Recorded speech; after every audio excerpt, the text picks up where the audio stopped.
भाव फुलांना पायी उधळून आयुष्याचा कापूर जाळून तुझे सारखे करीन पूजन गीत तुझे मी आई गाईन शब्दोशब्दी अमृत ओतून अशा माय मराठीस केंद्रीय मंत्रिमंडळाने 3 ऑक्टोबर 2024 रोजी झालेल्या बैठकीमध्ये अभिजात भाषेचा दर्जा दिल्याबद्दल राज्यातल्या तमाम जनतेच्या वतीनं आणि जगभरातील मराठी भाषिकांच्या वतीनं मी माननीय पंतप्रधान नरेंद्र मोदी महोदयांचे मनपूर्वक आभार मानतो। या पुढे दरवर्षी 3 ऑक्टोबर हा दिवस अभिजात मराठी भाषा सन्मान दिन व 3 ते 9 ऑक्टोबर दरम्यान अभिजात मराठी भाषा सप्ताह साजरा करण्यात येईल।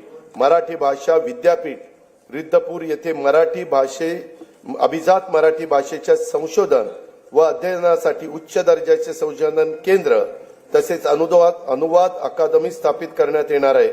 मराठी भाषेच्या संवर्धनासाठी कार्य करणाऱ्या संस्थांच्या माध्यमातून अभिजात मराठी भाषा विषयक उपक्रम राबवण्यात येणार आहेत। मराठी भाषेच्या संशोधनातील उल्लेखनीय कामगिरीबद्दल पुरस्कार सुरू करण्यात येणार आहे।